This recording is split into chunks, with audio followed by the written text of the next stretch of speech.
Imagine trying to paint a room using a hammer, a screwdriver, and a saw. This is to demonstrate the parallel idea that most of the tools that we were given in dealing with grief were the wrong tools. Here I'm going to share with you 6 myths to dealing with grief to help you discover if the information you were given about dealing with grief was misguided.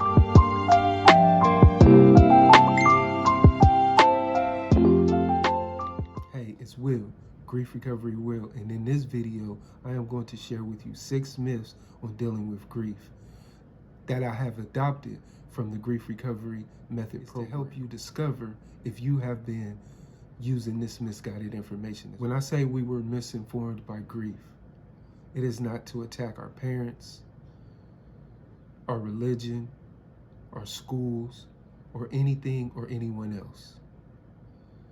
We understand that our parents gave us information that they were taught, and then their parents was taught.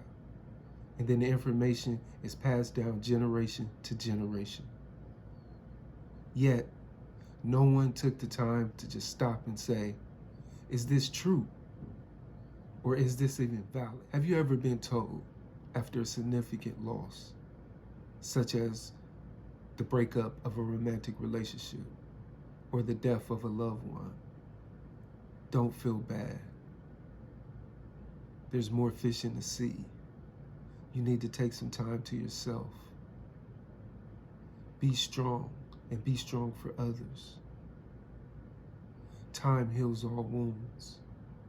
And the most popular, find yourself doing something. Keep busy. If you answer yes, then you understand that these things that well-meaning people that love us said to us only distracted us from thinking about the loss. But it didn't stop us from feeling the grief, feeling the pain, feeling the loneliness, and the isolation from those losses. This is why I want to touch on the 6 myths of grief. Number 1, don't feel bad.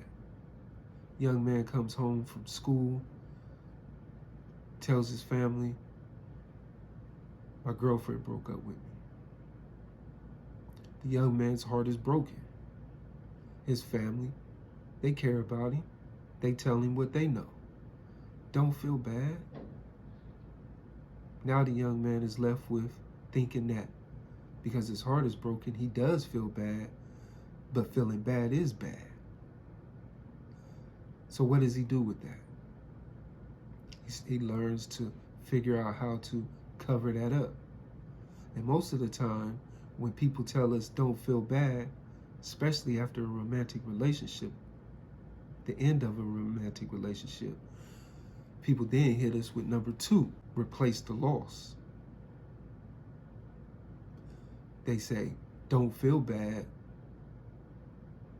There's more fish in the sea. You'll find another girlfriend.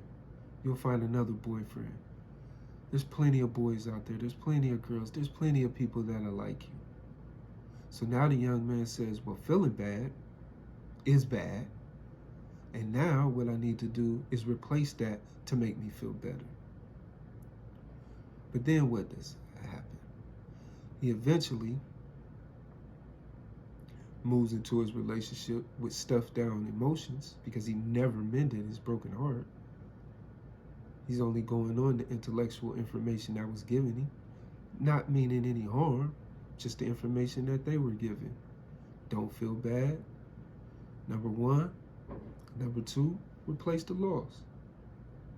So the young man moves on into his relationships, obviously carrying some luggage with him, some unresolved grief. But we do really good at covering up. And oftentimes, it's because we've learned to, number 3, grieve alone. When someone tells me, shuts me off and tells me, don't feel bad, then they tell me, you can replace the loss. So obviously this emotion that I'm feeling, other people don't have anything but intellectual answers for. So I must deal with this feeling on my own. And I find myself grieving alone. Yet let me give you another example of what grieving alone, or how it starts. For us parents out there, who have not learned how to deal with grief, or who learned how to grieve alone with our grief. Our children comes in, they're crying about whatever. Go to your room and stop crying. Stop crying before I give you something to cry about. So the young child goes to their room. What have they learned?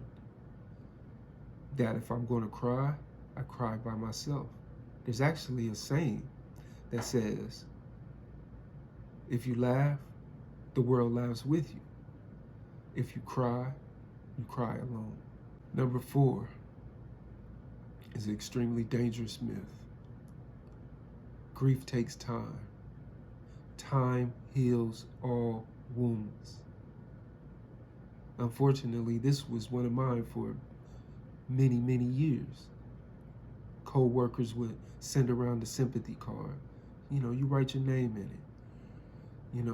Write, your sorrows and respect, right? I would always sign it, time heals all wounds, with a smiley face, as if I was sending some comfort. You an example. You see a young man, and he just broke his leg, fell off his bike. And you go over to the young man, and you tell the young man, don't worry about it, son. Time heals all wounds, just give it time. But the heart gets broken as well. And emotional pain and isolation can be even more devastating than physical. Say the young man lets time heal his wound. What's going to happen? His bone will fuse back together. But if it's not treated, he's not going to be able to walk on it correctly. It's going to give him significant pains and arthritis throughout his life. It's not going to heal right if untreated. And that goes the same for our hearts. If our hearts is not treated, it is not going to heal in time. It has to be treated. Which leads us to number 5. Be strong, or be strong for others. Well, are you saying being weak? No, what I'm saying is be 100% honest about how you feel. The founder of the grief recovery method, John James, in 1977, lost his son. He and his wife were given this misguided information to be strong for each other, to be strong for themselves. He was being strong for his wife, and his wife was being strong for him. But neither one of them were being honest about the amount of hurt and the amount of pain that they were experiencing due to the death of their son. And what ended up happening, they ended up divorcing. And unfortunately, many of couples divorce after the loss of a child. And number 6, keep busy. How many of us started working more hours on the job? How many of us picked up new hobbies, joined social clubs, did any and everything to keep our minds off of the loss and keep busy?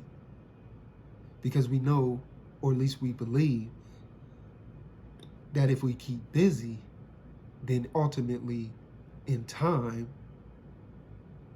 the wound will be healed. But that's not how a broken heart heals. It doesn't heal by time, and it doesn't heal by keeping busy. How many of you have kept busy for multiple years only to find out that you're only physically exhausted, mentally exhausted, emotionally exhausted, and the pain still feels just the same as it did the day your loss happened? Grief is the normal and natural reaction to loss of any kind. Grief is also the conflicting feelings caused by the end of or change in a familiar pattern of behavior. Be sure to check out the links below for additional information and resources. If the information in this video is valuable to you, do me a favor and hit the like button. Until the next time, thank you, and just keep an open mind and an open